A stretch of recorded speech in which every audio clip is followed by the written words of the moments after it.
to Tsem Rinpoche's Paranormal blog. My name is Lee Kim and I will be your host. You're going to hear a story about hotels, scary hotels, creepy hotels. Well, Angel Lee is going to tell you her story. She's beautiful and looks normal, but hey, she is a magnet for hotel paranormal experiences. I have with me Angel Lee. Say hello to Angel Lee. Hello everyone. Relax, it's gonna be fun. So why don't you tell me what happened to you in 2007 in Bangkok? Okay, I was traveling with my husband in year 07. We went for our holidays.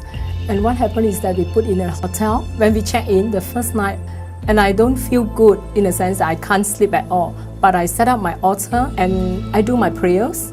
I can't sleep the whole night. So until the second night. So I couldn't sleep also. And what happened is that around 7 o'clock in the morning, I was awake. I feel that I was awake, but it's just like a dreaming. Someone actually tried to press my nose very, very hard. Your nose? My nose. Oh. And very, very, very hard. And until I can't breathe. But my eyes was open and I tried to look for my husband, to touch my husband, but which I can't at all. It was like stuck. And could you see your husband? You just couldn't move? Yes, I couldn't move at all. So, and I've been struggling very, very hard until that immediately I thought of Tsem Rinpoche. And that moment, it was relief immediately. So you felt the whole weight come off? Yes. So you were being pressed down, like the Chinese saying what, 被鬼砸, let go, what's the word, let go press, you know. Yes, right. So the whole time, and your eyes were open, yes, but you just couldn't even reach out for your husband. Yes, correct. Wow, how scary. Anyone felt that before? In some hotel somewhere? So what happened is that when I think of Tsem Rinpoche, and it was relief, but what happened is that I heard of something explode around here.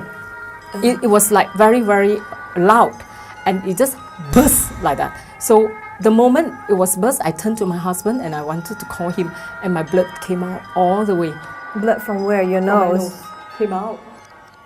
Oh my God. So when you were being pressed down by this thing, yeah, when you say you thought of His Eminence Tsem Rinpoche, did you visualize his face or did you just say his name or? Okay, I visualized his face. Okay, and then immediately this it was relief. Right. Yes. Right. Then from there that Yes, I heard something explode, you see, from somewhere, I don't know where. So, and I tried to call my husband, and the moment I turned, and the blood just flowed so fast coming from my left nose. And my husband jumped up and said, "What happened to you?" So he just pulled out the tissue paper and stuck on my nose. I said, "Oh, I think you got sinus." So I said, "Okay." And right. So, and then after that, what happened? After the uplift and the and then what happened? Nothing happened to me. And that day we went for pilgrimage around Bangkok area. Visiting all the Buddhist sites. You went on a pilgrimage. Okay, yes. Okay. So after that, everything over, I was thought that it could be my sinus. So, and I came back, and after about maybe couple of weeks, I met up with Rinpoche. So, and I told him about the story, what happened that in Bangkok. Okay, before we get to what Rinpoche said, I'm sure many people listening to this story would like to ask what I am dying to ask you. So the second night your nose exploded, and you went back and you continued staying in that room. Yes. Call it karma, call it crazy. Isn't she like a magnet for this kind of experiences? You really got guts. You continue to stay there. Continue to stay. And I don't feel anything anymore. I'm just thinking, is she waiting for something else to explode? Like maybe her ears pops out with blood or something. And you mean after that, nothing? It just was a smooth sailing rest of the vacation. Yes. How weird. Anyone had that before? So what happened when you went back and you met up with His Eminence? Yes, when I met up with His Eminence Tsem Rinpoche, and I told him the whole story in Bangkok. So he told me that, oh, he's been looking for you for more than 1,000 years. 1,000 years? Yes. Wow. So he said that definitely you have affinity with him, but it's over. So there was something in the past, in your previous lives, that hooked up with him, or you owe him, and he just wanted to see blood. Actually, I Was think, it like a revenge thing? I think he wanted me to die, but it just happened that I was protected by Tsem Rinpoche, you see. So there's a reason why that I'm okay, I'm well today. I am sure at that moment when you felt pressed down by this spirit, and you couldn't breathe, and you felt, him holding onto your nose, I'm sure it felt like a lifetime so long, but I'm sure in reality it was probably just a few seconds. Was that like an experience of close to death for you? Okay, not at all, because this is my second time that I got it.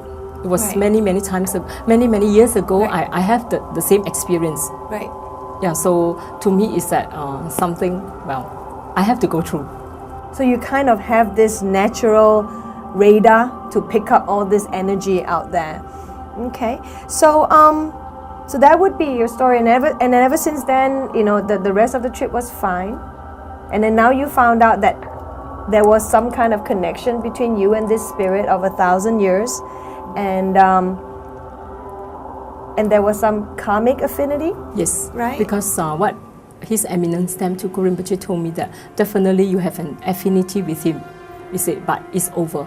But did Rinpoche kind of say whether it was a positive or a negative thing, and was the fact that your nose, I feel like using the word exploded, but it's kind of insensitive, but when your nose started bleeding and there was a presence of blood, would it be therefore kind of like maybe whatever happened was kind of like a closing between you and this spirit when he saw blood?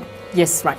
Right? Yeah, it was explained by Rinpoche that is it. Yeah, it's over because you have finished your karma with him. When the presence of blood. Yes. For some of you, you may not believe it. It may not even make sense. How is that? How could just her nosebleed put something to an end? I don't know. I'm sure you don't. For some of you, you may even have had experiences like this before. Believe it or not, it happens. It happened to Angel, and it could have happened to any one of you, because they are out there. And sometimes, call it karma, call it past life, call it whatever you want, but there is a connection. And this connection is true. True for you, true for me, true for Angel. Whatever it is, whether you believe it or not, it happened.